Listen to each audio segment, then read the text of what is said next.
भाई क्लास मेरी बात सुने भाई। भाई अक्षर बस भाई सुनो मेरी बात ध्यान से, इसको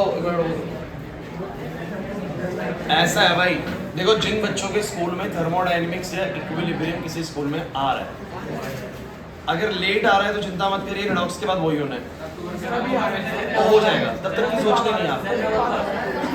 मैं तो बोल रहा हूँ ना, अगर अक्टूबर नवंबर में आ रहा है फिर आपको टेंशन ही नहीं है, इसके बाद रेडॉक्स होगा, रेडॉक्स के बाद थर्मोडायनेमिक्स होगा, सो हो जाएगा ठीक। किसी के सितंबर में ही एग्जाम है और उसमें आ रहा है थर्मोडायनेमिक्स, तो आप वीडियोस कवर करें, आप लोगों को वीडियोस मिल जाएंगी। मैंने कई बच्चों को भेज भी दिए जिन्होंने मुझसे पर्सनली मांगी है, किसी ने पर्सनली नहीं मांगी, मैं ग्रुप में भी शेयर कर दूंगा। लेकिन सिर्फ थर्मोडायनेमिक्स वो बच्चे कवर करना जिनके स्कूल में आ रहा है, बाकियों को करने की कोई जरूरत नहीं, ठीक है।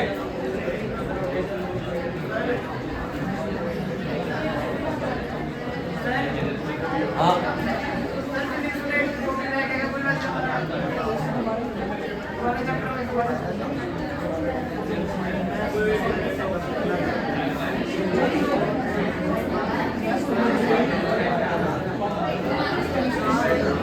चलिए भाई, क्लास एक टॉपिक बचा हुआ हमारा हाइड्रोजन बॉन्डिंग। अब इस चैप्टर से कुल मिला के बहुत छोटे मोटे टॉपिक बचे हुए हैं, लाइक हाइड्रोजन बॉन्डिंग है, लिमिटेशंस ऑफ ऑक्टेट रूल है, हालांकि वो मैं आपसे वर्बली बहुत बार डिस्कस कर चुका हूँ, और मोटा मोटा मान के चले रेजोनेंस भी, ठीक है। तो यही कुछ टॉपिक बचे हुए हैं, बाकी सब टॉपिक्स हमारे जो है ना हो चुके हैं। फॉर्मल चार्ज आप बोल सकते हो, ठीक है, फॉर्मल चार्ज न्यू स्ट्रक्चर आपको आ गया तो फॉर्मल चार्ज निकालने की जरूरत नहीं पड़ती, ठीक है। तो उसका कोई ऐसा मैटर नहीं है ना, ये फॉर्मल चार्ज के ऊपर स्पेसिफिकली क्वेश्चन आए नहीं आता, कभी नहीं आता, ठीक है। जल्दी आओ भाई, बैठो बैठो। अभी जब मैं ऑप्शनल स्टेट सिखाऊंगा तो फॉर्मल चार्ज अपने आप सुनना रेडॉक्स।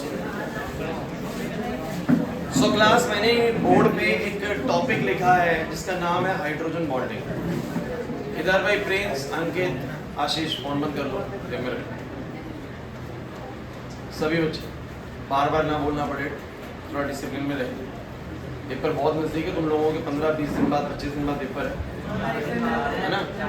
सो आपको पता नहीं उतनी सीरियसनेस है कि नहीं, लेकिन मुझे होती है कि फर्स्ट टर्म का पेपर है तो भी सीरियस होके ही देखिए। आप लोग थोड़ा सोचते हैं हो जाएगा, वो वाला काम मत करिए, नहीं तो 10th क्लास में जितनी हवा आपकी बनी है ना, सारी हवा खत्म हो जाती है फर्स्ट टर्म में। ध्यान रखना, जितने भी बच्चे बहुत हवा में है ना कि हमारा 10th में बड़ा अच्छा रिजल्ट है, तो सबको 11th क्लास का फर्स्ट टर्म ना ज़मीन पे लेके आने वाला है। ध्यान रखना, जितने भी हवा में, सबके बैलून में ऐसे फ्यूज होने वाला है, ठीक है। सब नीचे आओ, अभी इसलिए बोल रहा हूँ पढ़ाई कर लो। चलिए भाई क्लास, हाइड्रोजन बॉन्डिंग, जैसे इसका नाम समझ में आ रहा है, इससे समझ में आ रहा है कि शायद हाइड्रोजन जब बॉन्ड बनाएगा तो शायद हाइड्रोजन बॉन्डिंग होगा, बट ऐसा नहीं है बच्चों। ये कुछ इस तरह का मॉलिक्यूल, इस तरह का सिस्टम नहीं है। ढंग से समझना इंपॉर्टेंट चीज़ है, बहुत ज़्यादा काम आएगी। मैं ये बोलता हूँ कि मेरे पास एक HF का मॉलिक्यूल है, और अगर हम ये सोचते हैं कि इस HF के मॉलिक्यूल के अंदर हाइड्रोजन बॉन्डिंग हो रही है, तो ऐसा नहीं है बच्चों, ये तो कोवेलेंट बॉन्डिंग है। HF के बीच में कौन सी बॉन्डिंग है बोलो? Covalent bonding. बॉन्डिंग कैसे कोवेलेंट है? आप लोग जानते हैं, मैं कई बार आपसे डिस्कस कर चुका हूँ। हाइड्रोजन के पास कितना इलेक्ट्रॉन होता है बोलो? 1। और फ्लोरीन के पास कितने होते हैं? 9। 9 का मतलब होता है 2,7। फ्लोरीन को कितना इलेक्ट्रॉन चाहिए बोलो? 1। अपना ऑक्टेट पूरा करने के लिए मात्र 1 चाहिए, बिकॉज़ ऑक्टेट पूरा होगा 2,8 में। ये बहुत मैं छोटी क्लास की बातें कर रहा हूँ, 2,8 या 12 रखता हूँ। और हाइड्रोजन के पास 1 इलेक्ट्रॉन है, तो फर्स्ट शेल पूरा करने के लिए उसको भी 1 इलेक्ट्रॉन की जरूरत है। सो हाइड्रोजन नीड 1 इलेक्ट्रॉन, एक उसके पास है, और fluorine has 7 electrons in its valence shell. पता नहीं कितनी बार मैं आपसे चर्चा कर चुका हूँ ना। फ्लोरीन के पास 7 इलेक्ट्रॉन है, 1 चाहिए। हाइड्रोजन के पास 1 है, उसको भी 1 ही चाहिए। सो ये शेयरिंग करते हैं। फ्लोरीन कहता है कि यार कुछ ऐसे करते हैं कि तू अपना एटम उसमें ओवरलैप कर ले, ताकि मेरे पास तेरा 1 इलेक्ट्रॉन ना मेरे पास आने लग जाए, और मैं भी बदले में अपना 1 इलेक्ट्रॉन तेरे को भी दिया करूंगा, ताकि तेरे भी 2 जैसे लगे, है ना। तो ये शेयरिंग का मामला होता है। शेयरिंग में होता कुछ नहीं है, एक एटम जो है अपने आप को ओवरलैप कर लेता है, किसके साथ बोलो? दूसरे के साथ। इसके पास आउटर में कितने इलेक्ट्रॉन से बोलो? 7। अब उसका जो 1 इलेक्ट्रॉन है वो अब इसमें नहीं घूमता, वो ऐसे आना जाना करता है, तो उसको कितने का फील आएगा बोलो? कितने का अट्रैक्शन महसूस होगा? 8 का, क्योंकि हाइड्रोजन का भी 1 इलेक्ट्रॉन है, उसमें भी आना जाना करता है, और बदले में इसका भी 1 इलेक्ट्रॉन वहां भी जाता है, तो उसको भी कितने आएंगे बोलो? अट्रैक्शन में 2 आएंगे। तो इससे स्टेबिलिटी हाइड्रोजन को भी आई, और बोलो किसको आई? फ्लोरीन को भी। That is what we call the covalent bond. But मैंने आपको ये बताया था कि इस शेयरिंग के दौरान जब भी 2 एटम्स कोवेलेंट बॉन्ड बनाते हैं, इलेक्ट्रॉन्स की शेयरिंग करते हैं, तो इस दौरान कोई एक एटम ज्यादा इलेक्ट्रोनेगेटिव होने के कारण क्या कर देता है, अशोक चेयर यहाँ पर ही। अब जैसे कि इनके बीच में क्या हुआ, शेयरिंग, ठीक है भाई जतिन बिल्कुल सही कह रहा तू, देख के इसे लगना चाहिए। क्लास प्लीज शोर नहीं करना है आप लोगों, तुम ज़्यादा शोर करने लगे मैं क्लास 3:30 से कर दूँगा, ठीक है, कि तुम आधा घंटा अपना बीच में शोर कर लेना, मेरे को 1 घंटा पूरा मिल जाएगा पढ़ाने में, ठीक है मम्मी। तो मेरी बात सुनो, तो HF के बीच में इलेक्ट्रॉन्स बोलो क्या हो रहे हैं, शेयर हो रहे हैं, लेकिन आप जानते हैं कि जो शेयरिंग है ना बिल्कुल ऐसे नहीं चलता, बिल्कुल ऐसे नहीं चलता, बोलो कैसे चलता है, ध्यान देना, ऐसे चलता है। क्या हो रहा है, क्या हो, अरे अभी डायपोल मोमेंट पढ़ाया था मैंने आप लोगों को, क्या डायपोल मोमेंट में मैंने इस बात का जिक्र नहीं किया था कि जो H और F के बीच में इलेक्ट्रॉन्स के पेयर शेयर्ड हुए हैं, उस शेयर्ड पेयर ऑफ इलेक्ट्रॉन पे ज्यादा अट्रैक्शन कौन बनाए बैठा है, बोलो फ्लोरीन, जिसके कारण ये वाला साइड बोलो क्या होता है, पार्शियल नेगेटिव, और ये वाला साइड बोलो क्या, क्योंकि कहीं ना कहीं जो इसका इलेक्ट्रॉन भी है ना वो ज्यादा समय बिता रहा है फ्लोरीन के एरिया में, जिसकी वजह से क्योंकि उसके पास ऑलरेडी 9 प्रोटॉन और 9 इलेक्ट्रॉन है, मतलब प्लस माइनस बराबर है, लेकिन एक इलेक्ट्रॉन ज्यादा समय वहां बिताता है, इसलिए वो वाली साइड बोलो कैसे हो जाएगी, पार्शियल नेगेटिव, इलेक्ट्रॉन कैसे चलता है, बोलो नेगेटिव चार्ज नहीं है बस हमने, और इसका इलेक्ट्रॉन वहां चला गया तो इसके पास सिर्फ एक प्रोटॉन ही बचा, तो ये वाला एरिया बोलो कैसे रहता है, पार्शियल पॉजिटिव। ये पार्शियल इसलिए बच्चों की परमानेंट चार्ज नहीं है क्योंकि वो इलेक्ट्रॉन वापस आता है, तो ये बेसिकली हम ये कह सकते हैं कि जब भी दो एटम्स के बीच में कोवेलेंट बॉन्ड बनता है, आशय यहाँ पर जब भी दो एटम्स के बीच में कोवेलेंट बॉन्ड बनता है मतलब इलेक्ट्रॉन्स की शेयरिंग होती है, तो वो शेयरिंग हो सकता है कि किसी एक एटम की तरफ ज्यादा रिडेंसी दिखा रही है जिसके कारण वो कैसा हो गया, पार्शियल नेगेटिव, दूसरा वाला कैसा हो गया, पार्शियल। अब फिर से ये बात क्यों करने लगे, सर डायपोल बॉन्ड अभी हमने करी थी। सो गाइस आपको हाइड्रोजन बॉन्ड सीखने के लिए ये वाली बात करनी पड़ेगी। मान लीजिए कि मेरे पास ना एक लिक्विड है और उस लिक्विड के अंदर कौन सा मॉलिक्यूल है, बोलो ये हाइड्रोजन फ्लोराइड का लिक्विड है, दिस इज हाइड्रोजन फ्लोराइड। अब आप कहेंगे सर हाइड्रोजन फ्लोराइड कैसे, अरे यार जैसे HCl होता है वैसे HF भी होता है, जैसे HCl का लिक्विड है वैसे क्या है, बोलो HF का भी, हमारे पास लैब में HCl है, HF नहीं है, लेकिन होता है HF भी।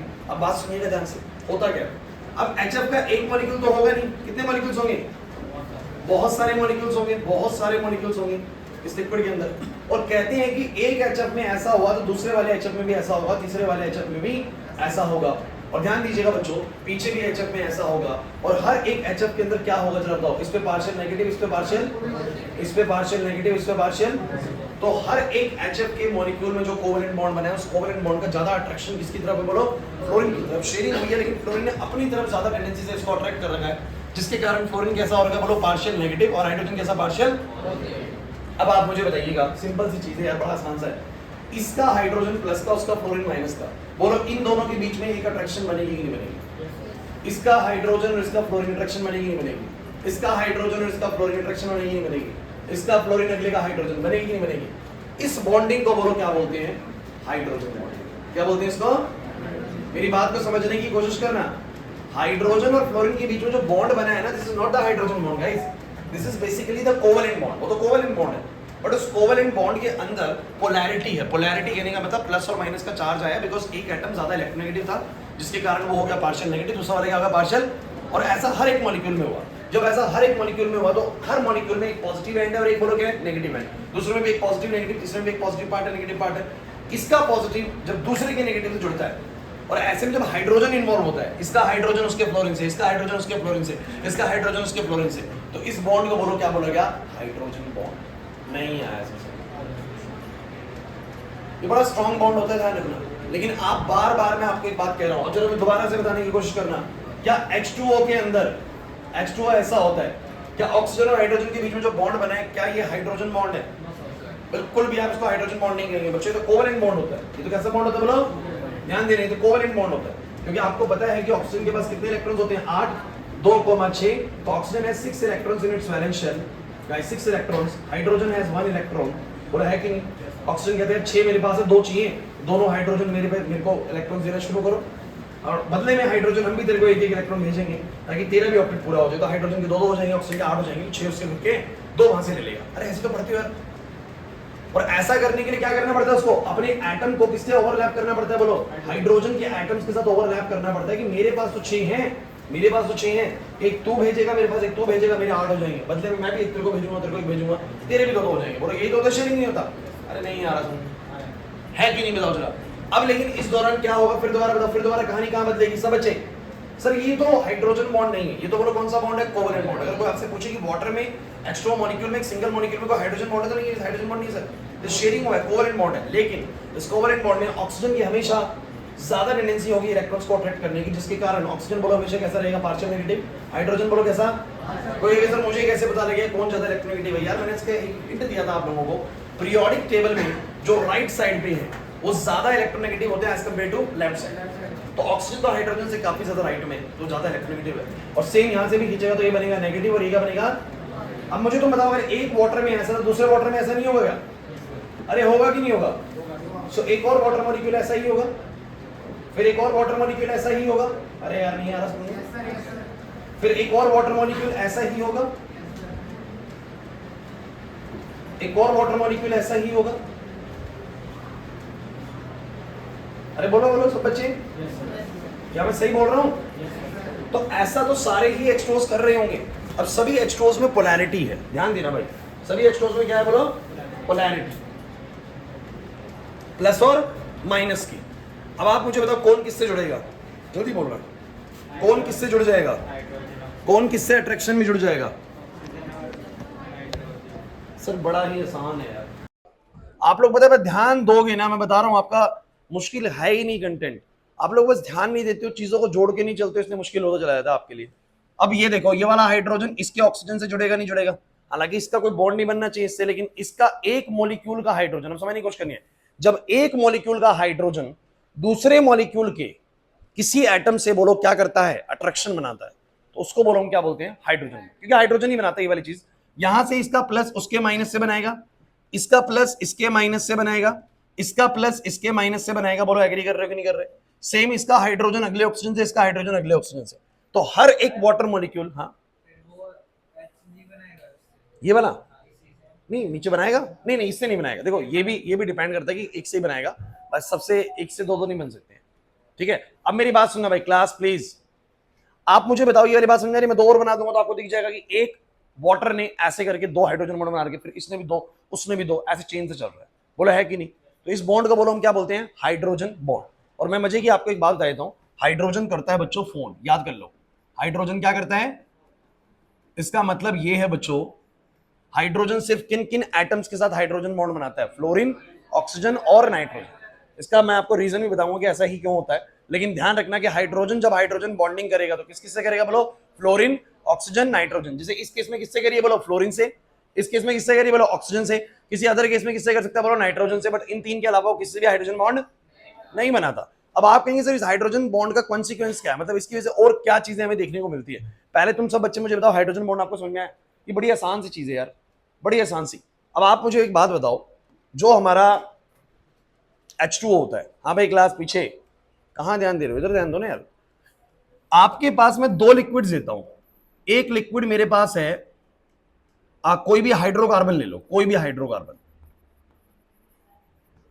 इट मे बी CH4, ठीक है, मीथेन लिक्विड फॉर्म में ले लो, और एक मेरे पास H2O है,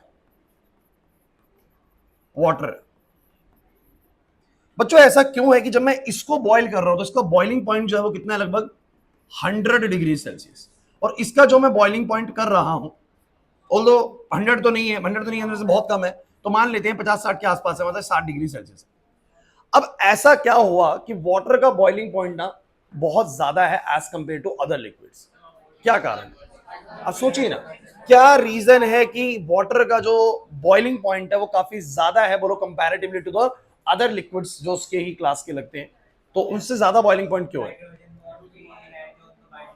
देखो मैं समझाने की कोशिश करता हूं, क्लास बोर्ड पे ध्यान से सुनोगे तो एक एक बात समझ में आएगी, ध्यान ही नहीं दोगे तो कुछ समझ में नहीं आएगा, टॉपिक चले जाएंगे धीरे धीरे, आपके फेल हो जाओगे फर्स्ट टर्म के अंदर। अब मैं आपको एक बात कह रहा हूं कि बॉइलिंग पॉइंट बढ़ता कब है। आप जो वाटर की बात कर रहे हैं ना, किसी भी लिक्विड में, किसी भी लिक्विड के अंदर ये पार्टिकल्स है, एक सेकेंड, ये पार्टिकल्स है,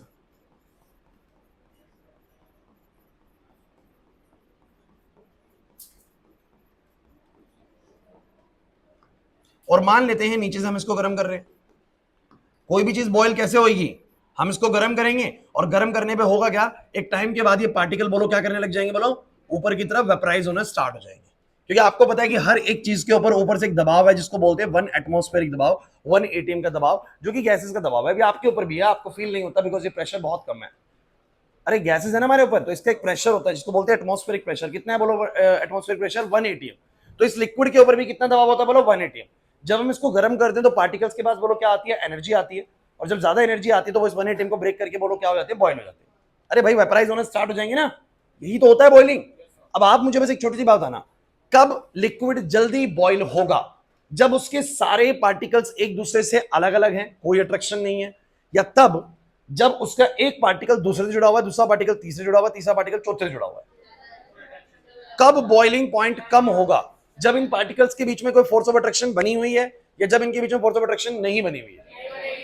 जब नहीं बनी हुई है, अरे भाई मैं आप लोगों को मान लीजिए कि रूम से खींच खींच के बाहर लेके जाऊं, अगर आप सब में कोई दोस्ती नहीं है तो मैं एक एक इंडिविजुअल को ले जाऊंगा, लेकिन सबने अगर चेन बना रखी है, एक ने उसको पकड़ रखा, दूसरे ने उसको पकड़ रखा, तीसरे ने उसको पकड़ रखा, तो मेरे लिए यहां से एक बच्चे को ले जाना क्या हो जाएगा, मुश्किल हो जाएगा।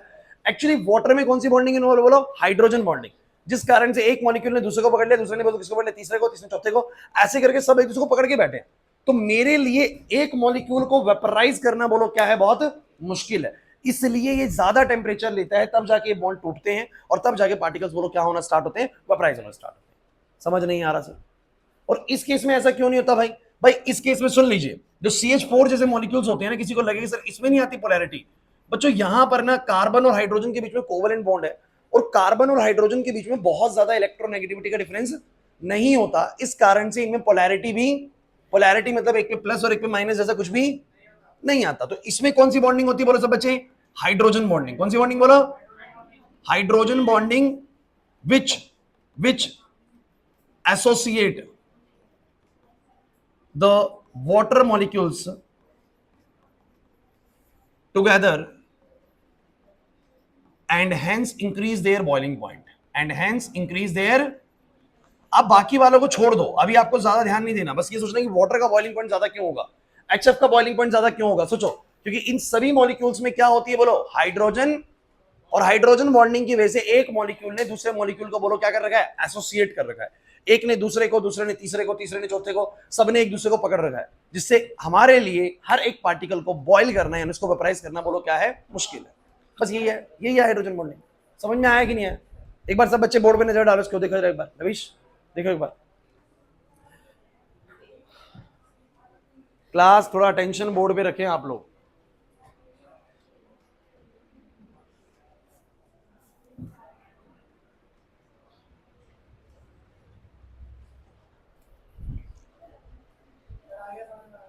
देखो एक बार इसको, आशीष, आशु, अंकित, प्रिंस, ध्यान नहीं है पढ़ाई में भाई, बिल्कुल भी नहीं है ध्यान। टोटल लॉस तुम्हारा है, मेरा कोई लॉस नहीं है। टोटल लॉस तुम्हारा है, मेरा कोई लॉस नहीं है। मैं आपको बता रहा हूँ, जो भी बच्चे क्लास में फोन में एंगेज होते हैं, बातें कर रहे हैं अपने दोस्त के साथ, या वट एवर जिस भी एक्टिविटी में एंगेज है, टोटल लॉस आपका है, मेरा सच में कोई लॉस नहीं है। आप नहीं पढ़ेंगे तो भी उतना ही फीस पे करके जाएंगे, आप पढ़ेंगे तो भी उतना ही फीस पे करके जाएंगे, मेरा लॉस नहीं है इसके अंदर। लॉस सारा कुछ आपका है।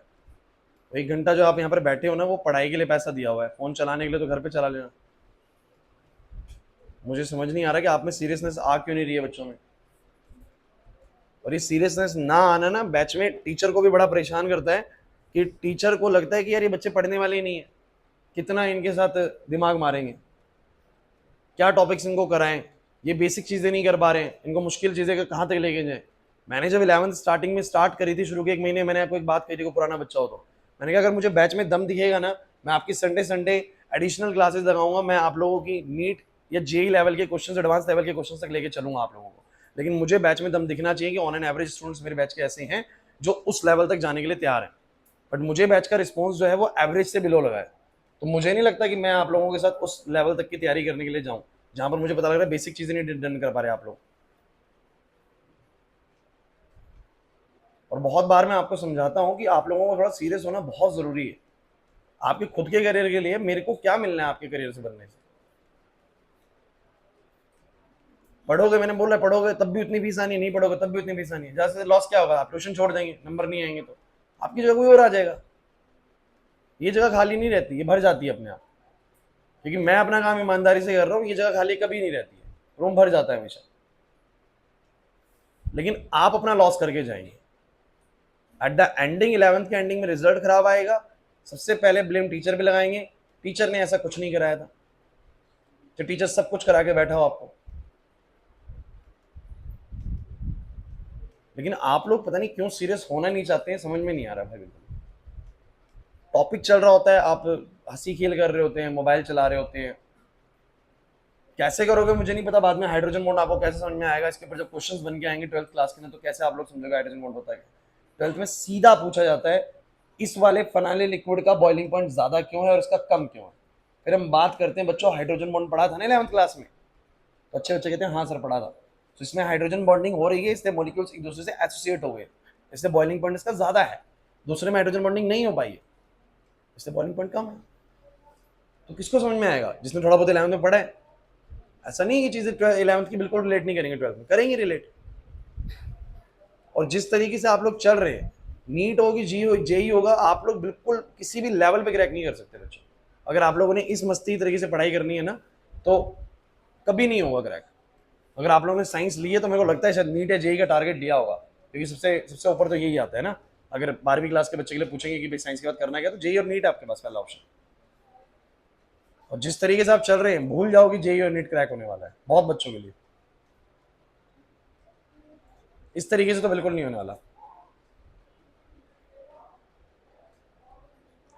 सही नहीं है। पेरेंट्स बहुत मेहनत से आप लोगों को पढ़ा रहे हैं, बहुत सेक्रीफाइसेस कर रहे हैं, मैं 10 बार समझा चुका हूँ आप लोगों को।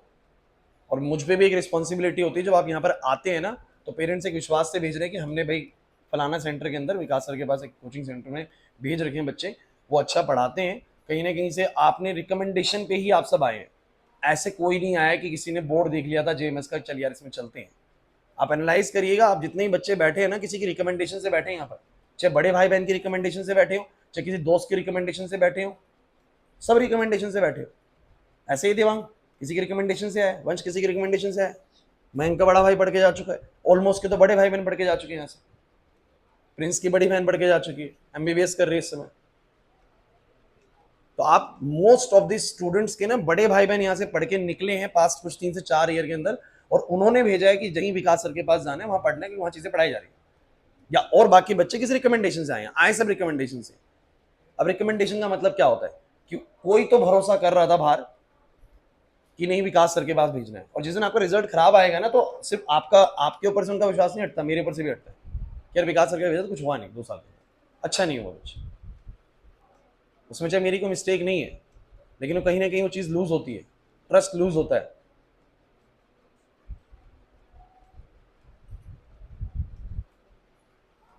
क्या चीज हो कि आप लोग सीरियस हो जाएं, मुझे समझ नहीं आता। आप लोगों के घर के हालात देख के आपको सीरियस हो जाना चाहिए। मुझे नहीं लगता हमारे यहाँ पर कोई भी बच्चा ऐसी रिच फैमिली से होगा जिसकी आने वाली 2 पीढ़ियां जो है ना घर में बैठी रहे तो भी खा लेंगी। मुझे नहीं लगता, कोई भी नहीं है शायद, और कोई है तो ठीक है, फिर चिल मारे, कोई प्रॉब्लम नहीं है। 2 पीढ़ी भी इसमें सोचिए, एक पीढ़ी अच्छे से निकल जाए। सबको कुछ ना कुछ करना ही पड़ेगा, तब जाके आपका वो जो एक रूटीन लाइफ है ना आगे का, वो एक लिविंग स्टैंडर्ड जो आप बनाना चाहते हैं वो अच्छा बनेगा, तब तभी कुछ होगा ना। या इसी लिविंग स्टैंडर्ड पे चलना है जिसपे अभी पेरेंट्स चल रहे हैं, उनकी उम्मीद ये है कि जिस लिविंग स्टैंडर्ड पे वो हैं वो उन्होंने अपना बेस्ट करके दे दिया है, बट वो नहीं चाहते कि वो उससे नीचे आए, उतने पे ही रह जाए, उससे तो ऊपर ही करना है ना। तो आप लोग जिस तरीके से चल रहे हैं, ये बहुत मुश्किल हो जाएगा आप लोगों के लिए उस लिविंग स्टैंडर्ड को मेंटेन करना भी, समझ के रखिएगा इस चीज को।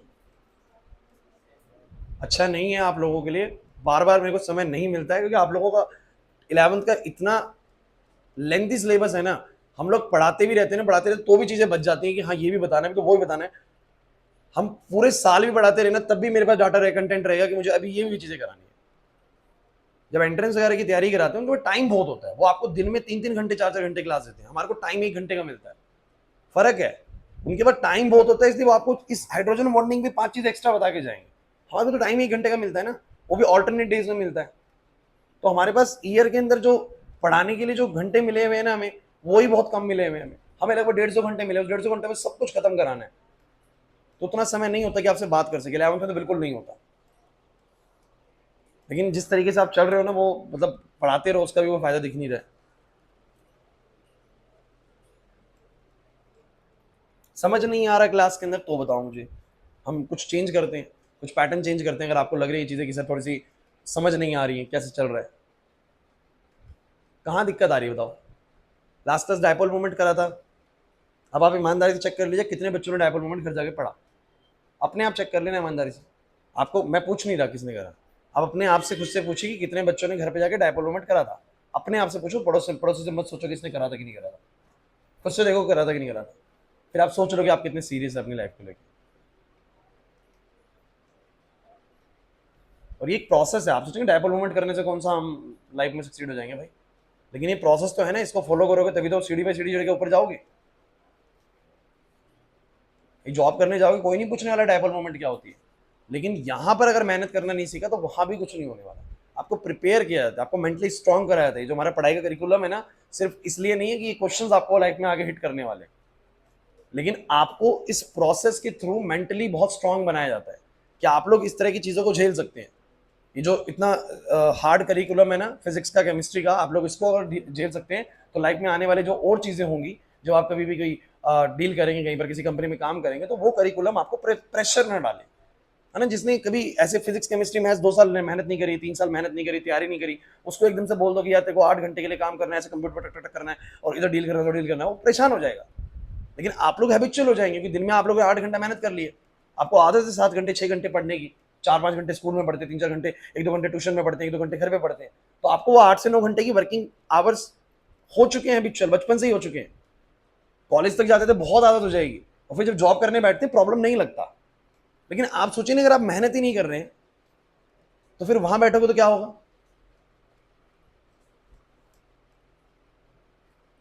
और किसी ने बोला था ना कि वो फौज के अंदर भाई वो परेड क्यों लगवा रहे हैं, बॉर्डर पे परेड थोड़ा ना लगानी है, नहीं लगानी, सच में परेड नहीं लगानी। बॉर्डर पे जब फाइट होगी तो लड़ाई होगी सामने वाले से, तो वहां परेड थोड़ा करके दिखानी है, लेफ्ट राइट करके थोड़ा दिखाना है। और उनको मेंटली प्रिपेयर किया जा रहा है कि आप लोगों को बहुत टफ कंडीशंस के अंदर यहाँ पर हम प्रिपेयर करा रहे हैं, धूप में आपको घुमा रहे हैं, धूप के अंदर आपको 2-2 घंटे 3-3 घंटे परेड करवा रहे हैं, क्योंकि जिस समय लड़ाई होगी उस समय पता नहीं है, धूप होगी, छाया होगी, बारिश होगी, क्या होगा क्या नहीं होगा। But they should be mentally prepare कि हमने इतना हार्ड टाइम देखा हुआ है अपनी ट्रेनिंग के अंदर, इतना हार्ड टाइम देखा हुआ है कि इस हार्ड टाइम से हमें डर नहीं लगेगा। यही आपके साथ है, आपका भी ट्रेनिंग चल रहा है आगे काम करने के लिए, लेकिन आप ट्रेनिंग बहुत खराब कर रहे हैं, बहुत गलत है बच्चों। सबसे ज्यादा गलत कर रहे हो आप अपने पेरेंट्स के साथ। पेरेंट्स बहुत ट्रस्ट से भेज रहे हैं यहाँ पर आप लोगों को, मैंने बोला है बड़ा भाई बहन किसी भी रिकमेंडेशन से आए हो, आप लोग वो बहुत ट्रस्ट से भेज रहे हैं, लेकिन आप लोग उनके साथ जस्टिफिकेशन नहीं कर रहे। जब रिजल्ट्स आएंगे ना तो बहुत उनको शॉकिंग लगेगा, पता नहीं क्या कर रहे हैं बच्चे।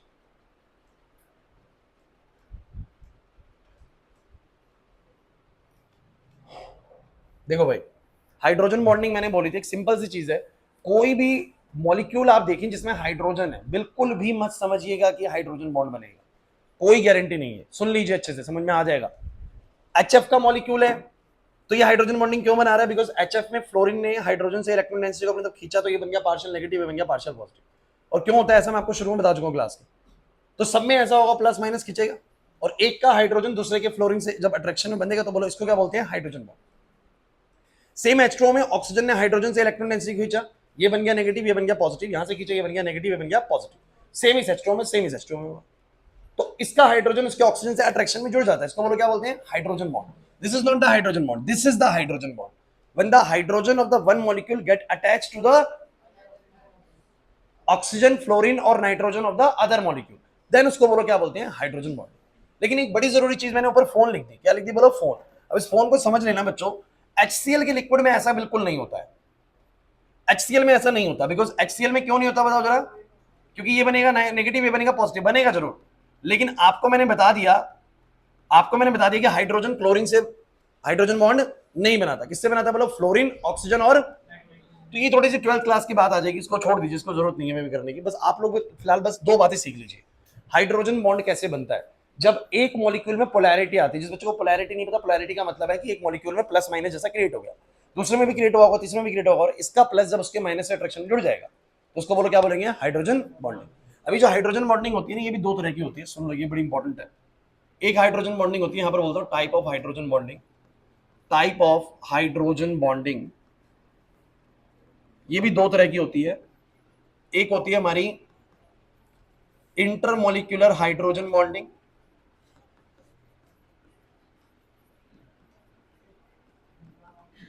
और एक होती है बच्चों इंट्रामोलिक्यूलर हाइड्रोजन बॉन्डिंग। कौन मुझे बच्चा क्लास में फर्क समझा सकता है, इंटर में और इंट्रा में फर्क क्या होता है?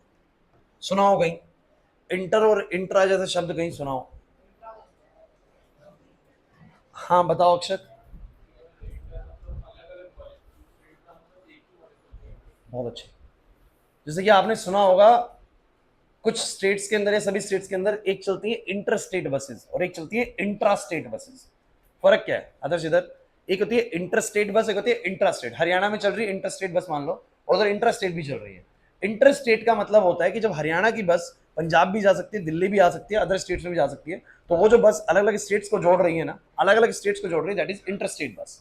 लेकिन जो सिर्फ हरियाणा में ही घूम रही है ना, जज्जर से बहादुरगढ़, बहादुरगढ़ से हिसार हो गया, सिरसा हो गया, ऐसे करके घूम रही है, अंदर अंदर घूम रही है, so that will be the intra state bus. इसको बोलो क्या बोलेंगे? Intra state bus. तो फर्क बस यही है कि इंटर का और इंट्रा स्टेट का। अब आप कहेंगे सर इसमें कैसे रिलेट हो रहा है वो, तो सिंपल सी ये बात है, आप मुझे बताओ, ये मेरे पास एक एचएफ का मॉलिक्यूल है, ध्यान देना, एक एचएफ का मॉलिक्यूल है, दूसरा एचएफ का मॉलिक्यूल है, तीसरा एचएफ का मॉलिक्यूल है।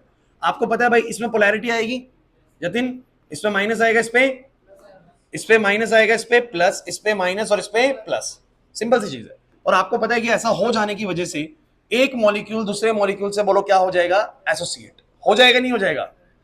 इसने एक मॉलिक्यूल को दूसरे से एसोसिएट कर दिया, इंडिविजुअल दो चीजों को जोड़ दिया, तो बोलो ये कौन सी बॉन्डिंग होती है?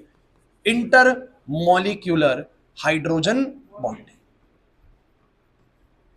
कोई प्रॉब्लम है? मैं एग्जांपल की तरफ एक और बढ़िया सा एग्जांपल लेता हूँ, ये 12th क्लास का एग्जांपल है लेकिन ले लेते हैं आप लोगों के साथ। एक ना मॉलिक्यूल होता है ऐसा करके, दो मॉलिक्यूल दिखाता हूं साइड में बना के। एक तो होता है ऐसा, बेंजीन होती है, यहां पर लगा होता है NO2, या मान लो यहां लगा होता है OH, और यहां लगा होता है NO2। और एक होता है यहां लगा होता है OH और यहां लगा होता है NO2। 12th क्लास में सही सलामत गए आप लोग, तो आपसे क्वेश्चन पूछा जाएगा 12th क्लास में। क्या पूछा जाएगा कि इन दोनों में से किसका बॉइलिंग पॉइंट ज्यादा है, और बड़ा ही शानदार क्वेश्चन है, बड़ा ही शानदार क्वेश्चन है, बोर्ड एग्जाम में कई बार आया हुआ है, 12th क्लास के बच्चों से पूछ रहा हूं। अब यहाँ पर OH NO2 है, वहां पर OH NO2, बस फर्क क्या है, एक में इस पोजीशन पे लगा है और एक में बोलो कहां लगा है? बिल्कुल बगल वाली पोजीशन में। थोड़ा सा हम एडवांस सीख रहे हैं, 12th क्लास का सीख रहे हैं, 11th में नहीं पूछेगा क्वेश्चन। अब करना क्या है, एक में क्या होता है, जैसे कि ये मेरे पास बेंजीन है और यहां पर लगा हुआ है NO2, तो NO2 बच्चों कुछ भी मान लीजिए कि आप लोगों को ऐसे बना होता है, कुछ ऐसा होता है NO2, ठीक है, कोऑर्डिनेट बॉन्ड बनता है, डबल बॉन्ड, वो आपको नहीं पता तो कोई दिक्कत नहीं, उसकी टेंशन मत लीजिए। यहां पर आएगा OH, सेम मॉलिक्यूल दोबारा से होगा, सेम मॉलिक्यूल, अरे यार ध्यान देना, ध्यान देना, तो इसी को थोड़ा छोटा करते हैं। चलो सेम मॉलिक्यूल दोबारा बन गया यहां पर, और सेम मॉलिक्यूल दोबारा लगा देते हैं यहां पर। चलो भाई क्लास इंपॉर्टेंट है भाई, ध्यान देना आप लोगों को। अब आप लोग एक बात मुझे बताओ सब बच्चे, कौन सा वाला ये पहला वाला मॉलिक्यूल है, देखो वहां पर जो लिखा हुआ है। अब आप सब बच्चे ध्यान से बताना, ऑक्सीजन और हाइड्रोजन में ज्यादा इलेक्ट्रोनेगेटिव कौन है? ऑक्सीजन। अरे यार ऑक्सीजन है, तो जो शेयरिंग हुआ होगा उसमें ये वाला एंड बोलो कैसा बन गया होगा? नेगेटिव। ये वाला कैसा? और सेम NO2 के अंदर अगर तुम्हें याद हो तो ऑक्सीजन नाइट्रोजन से ज्यादा इलेक्ट्रोनेगेटिव। अब आपको सर कैसे याद है? सर पीरियोडिक टेबल के अंदर आप लोग याद तो करें, carbon, nitrogen, oxygen, fluorine, neon, तो जो जितना राइट में होता है वो उतना ज्यादा बोलो क्या होता है? इलेक्ट्रोनेगेटिव। तो ऑक्सीजन नाइट्रोजन से ज्यादा इलेक्ट्रोनेगेटिव होता है। तो इन दोनों के बीच में जो भी बॉन्ड बना होगा, चाहे उधर से ले लो चाहे इधर से ले लो, मतलब उसके साथ ले लो या इसके साथ ले लो, एक नेगेटिव बना होगा और एक बोलो, समझो तो सही, नाइट्रोजन ऑक्सीजन के बॉन्ड में एक एंड क्या होगा? ऑक्सीजन का नेगेटिव, और नाइट्रोजन का बोलो क्या होगा? सिमिलरली यहां पर होगा एक नेगेटिव और क्या होगा बोलो एक। अब सब बच्चे बताओ इसमें भी ऐसा होगा कि नहीं होगा? ये नेगेटिव पॉजिटिव, ये नेगेटिव पॉजिटिव, ये नेगेटिव पॉजिटिव, और ये नेगेटिव और ये पॉजिटिव। कुछ कह रहे हैं पता नहीं कैसे नेगेटिव पॉजिटिव लगा रहे सर।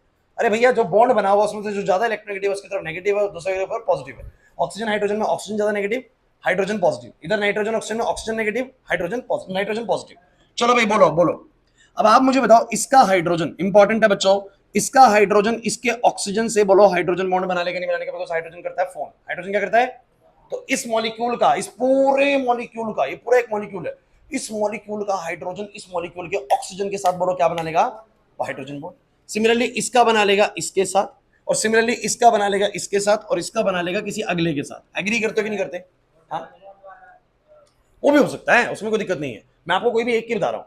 सो एक मॉलिक्यूल का हाइड्रोजन दूसरे मॉलिक्यूल के ऑक्सीजन वगैरह के साथ बॉन्डिंग कर लेगा, तो एक मॉलिक्यूल दूसरे मॉलिक्यूल से एसोसिएट हो गया, इसको बोलो कौन सी बॉन्डिंग बोलते हैं? Intermolecular hydrogen bonding. लेकिन आप कहेंगे सर अब इंट्रा और बता दो ताकि क्लैरिटी आ जाए। अब आप एक बार इंट्रा को देखो, एक बार सब बच्चे, इंट्रा में एक दूसरा मॉलिक्यूल देखना जो दूसरे नंबर पे दिया हुआ है। दूसरे नंबर पे मॉलिक्यूल ऐसे है OH, और ये है बच्चों NO2। ध्यान देना बच्चों, NO2 इंपॉर्टेंट है भाई, इंपॉर्टेंट है। अब होता पता है इसमें क्या है बच्चों? इसमें आपको पता है कि ये बनेगा नेगेटिव, ये क्या बनेगा? वही हुआ है, कुछ अलग नहीं है। ये वाला नेगेटिव और ये वाला पॉजिटिव। अब होता क्या है कि ये खुद बगल बगल में होते हैं, ऐसे आमने सामने नहीं होते। वंश यहां पर ध्यान दो, ये खुद OH और NO2 बिल्कुल क्या होते हैं? साथ साथ में होते हैं, बिल्कुल आमने सामने नहीं होते। इस कारण से इसका हाइड्रोजन इसके ऑक्सीजन से यही बोलो क्या बना लेता है? Hydrogen bond. अब आप कहेंगे सर फर्क क्या है? शायद कुछ बच्चे फर्क समझ पाएंगे। ध्यान देना बच्चों, इधर ये वाले ने अपने से ही कर लिया, इधर ये वाले ने अपने से ही कर लिया। There is a difference between this type of hydrogen bonding and this type of hydrogen bonding. Guys ध्यान से देखोगे तो पता लगेगा। इस वाली हाइड्रोजन बॉन्डिंग में एक मॉलिक्यूल का OH दूसरे मॉलिक्यूल के NO2 को होल्ड करता है, और इसका OH अगले को होल्ड करता है। इससे तीनों में दोस्ती हो जाती है। लेकिन इसमें क्या करता है? इसका OH अपने ही NO2 से क्या कर लेता है? बड़ा बॉन्डिंग, और इसका OH अपने से करता है। अब आप कहेंगे सर ऐसा क्यों हो रहा है? इसका जो OH होता है अपने NO2 से क्यों नहीं करता? आप बताना, OH है ऊपर, NO2 है नीचे, क्या हो पाएगा? अरे कैसे बनाएगा यार? एक ऊपर है, एक बिल्कुल क्या है बोलो नीचे, तो ये वाला इससे हाइड्रोजन बॉन्ड नहीं आ रही से ना बात समझ में? ये वाला OH इससे नहीं बना सकता हाइड्रोजन बॉन्ड। हाँ, इसका NO2 अपने दूसरे मॉलिक्यूल से जरूर बना सकता है, बिकॉज अगर इसका सॉल्यूशन होगा ना तो एक मॉलिक्यूल नहीं होता बच्चों। एक सॉल्यूशन के अंदर मैंने बोला एक गिलास पानी है तो उसमें क्या एक H2O है? नहीं सर, बहुत सारे H2O। तो वैसे अगर ये एक लिक्विड में मेरे पास है तो उसके अंदर बहुत सारे ये वाले मॉलिक्यूल्स है, बहुत सारे दूसरे वाले में ये वाले मॉलिक्यूल्स है। तो होता क्या है कि इस वाली हाइड्रोजन बॉन्डिंग में एक मॉलिक्यूल का OH दूसरे मॉलिक्यूल का NO2 को पकड़ पाता है, अपने को नहीं पकड़ पाता। क्यों भाई? अपने का तो बिल्कुल आमने सामने लगा हुआ अपोजिट डायरेक्शन में, तो बॉन्डिंग नहीं बन पाएगी खुद से। कैसे बनेगी भाई नितिन? इसका OH अगले के NO2 को, इसका OH अगले के NO2 को, इससे एक मॉलिक्यूल दूसरे मॉलिक्यूल से तीसरे मॉलिक्यूल से एसोसिएट हो जाएगा। That is what we call intermolecular hydrogen bonding, जब एक चीज दूसरे से एसोसिएट होती है। बट यहां बताओ जरा, दोस्ती खुद में ही हुई है, इसी का OH अपने ही NO2 को पकड़ के बैठा है। इस मॉलिक्यूल ने किसी भी तरीके से दूसरे मॉलिक्यूल से एसोसिएशन, इसने इससे कोई एसोसिएशन। अब आप मुझे बताओ कि अगर दोनों लिक्विड्स को मैं बॉईल करूंगा, दोनों लिक्विड्स को मैं बॉईल करूंगा, बताना जरा, दोनों को मैं बॉईल करूंगा, इसको भी, इसको बुलाते हैं बच्चों पैरा नाइट्रोफिनोल। नाम बता रहा हूं बस मैं, पैरा नाइट्रोफिनोल, जरूरी नहीं आपको आना चाहिए। O nitrophenol, that is ortho nitrophenol. आप बस मुझे ये बताइए किसका बॉइलिंग पॉइंट कम होगा, कौन जल्दी बॉईल हो जाएगा? सब बच्चे बताओ कौन जल्दी बॉईल हो जाएगा?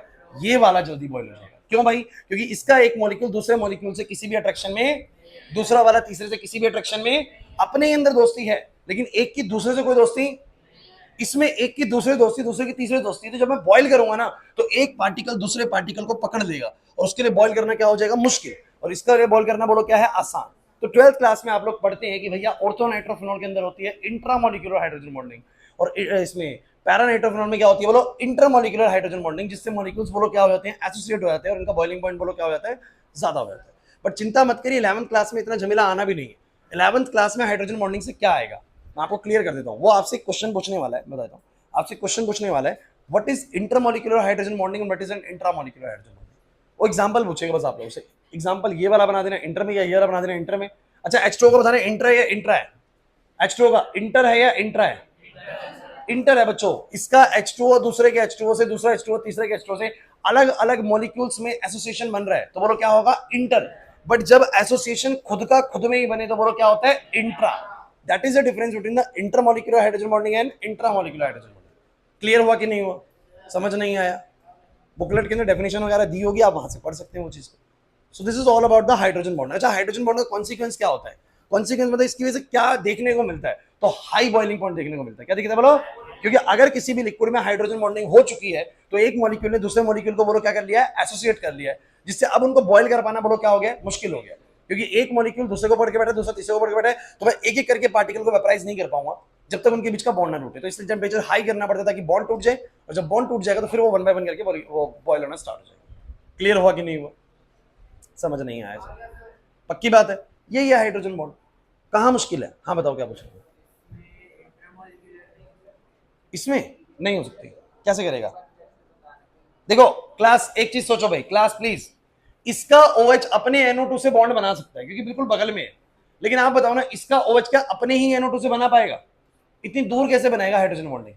समझो ना मेरी बात को, वो बिल्कुल उधर है, वो बिल्कुल इधर है, नहीं बन सकता। लेकिन हाँ, इसका एक मॉलिक्यूल अपने दूसरे मॉलिक्यूल के, इसका OH उसके NO2 से जुड़ सकता है, इसका OH अगले के NO2 से जुड़ सकता है। कॉमन नहीं है यार बात, क्योंकि ये बिल्कुल ऊपर नीचे है ना। अब ये H पे आएगी तो पोलैरिटी जरूर उस पे आएगा, माइनस इस पे आएगा, प्लस, लेकिन इसका प्लस इसके ऑक्सीजन से बॉन्डिंग कैसे बनाए भाई? लेकिन इसका प्लस उसके ऑक्सीजन से बना सकता है क्योंकि बिल्कुल कहां पर है बोलो? बगल में। तो एक तो ये हो गया कि खुद में ही बॉन्ड बना लिया। हाँ भाई क्लास, खुद में ही बॉन्ड बना लिया, इसने भी खुद में ही बॉन्ड बना लिया। तो एक मॉलिक्यूल दूसरे मॉलिक्यूल से किसी भी एसोसिएशन में नहीं जुड़ा, जिससे इनका बॉइलिंग पॉइंट रेज नहीं हुआ, क्योंकि सब इंडिविजुअल हैं, सब इंडिविजुअल हैं। जब मैं बॉइल करने लगूंगा ये भागेगा अलग, ये भागेगा अलग, ये भागेगा अलग, ये भागेगा अलग, इनके बीच में कोई दोस्ती नहीं है। और दोस्ती नहीं है इस कारण से मैं बोल सकता हूँ कि इनको बॉइल करना बोलो क्या है? आसान। सब अलग अलग हैं आप लोग, मैं सबको खींच के ले जाऊंगा। लेकिन अगर सारे के सारे बोलो कैसे हैं? एक साथ जुड़े हुए, बॉन्डिंग में बंधे हुए हैं, तो भाई यहाँ से इसको खींच पाना, हर पार्टिकल को बॉइल कर पाना क्या हो जाएगा? मुश्किल हो जाएगा। बस यही है इसका। क्लियर हुआ कि नहीं हुआ? जैसा बता रहा हूँ, जितना बता रहा हूँ, इसी में से ही चीजें आती है। बस क्लियर हो रहा है कि नहीं हो रहा है ना? चीजें तो मुझे और भी गिनानी थी, लेकिन तुम लोगों को टाइम बिल्कुल निकल गया आज। मुझे तुम बताओ, हाइड्रोजन बॉन्ड समझ में आ गया कि नहीं आ गया? पक्की बात है। इससे पहले डायपोल मूवमेंट कराया था। देखिए इस चैप्टर में ना ज्यादा कुछ बचा नहीं है, वैसे मोटा मोटा बताऊं, रेजोनेंस एक टॉपिक है थोड़ा सा जो मुझे बस एक्सप्लेन करना है आप लोगों को, ताकि थोड़ा सा वो पेपर में, हालांकि रेजोनेंस पे डायरेक्टली क्वेश्चन इसमें से नहीं आएगा, ऑर्गेनिक केमिस्ट्री से आता है। चैप्टर में जितना कराना था ना, मेन तौर पे तो चीजें हो चुकी हैं सारी, छोटी मोटी बातें बची हैं वो मैं कर लूंगा आप लोगों से, लेकिन बहुत जल्दी हम नया चैप्टर स्टार्ट करने वाले हैं, रेडॉक्स। क्लियर हो रहा है? दूसरा, क्योंकि सब बच्चे कॉमन नहीं है, तो फिजिक्स के अंदर जो टॉपिक चल रहे हैं अभी, सेंटर ऑफ मास वगैरह, रिवीजन दोबारा हो नहीं पाएगी फर्स्ट टर्म से पहले, क्योंकि आपको पता है फर्स्ट टर्म का पेपर बहुत नजदीक है। आप लोग कवर करना स्टार्ट कर दीजिए, घर पे पढ़ाई करना शुरू कर दो। जो चैप्टर रिसेंटली चल रहा है एटलीस्ट उसको तो अच्छा रखो, ताकि अभी जो पेपर होने वाले हैं उसमें तो कम से कम बेटर कर पाओ। सेंटर ऑफ मास वगैरह क्लियर था जो लास्ट क्लास तक कराया था? 2 particle system, 3 particle system, 4 particle system, regular bodies. Last class मैंने कुछ क्वेश्चन दिए थे तुम्हें, मैंने बोला था कि कोई बॉडी में से कुछ पार्ट रिमूव हो जाए तो where does the centre of mass goes. मैंने एक क्वेश्चन भी दिया था लास्ट में आप लोगों को, आप लोग उसको पढ़ के आइएगा, करके आइएगा कंप्लीट।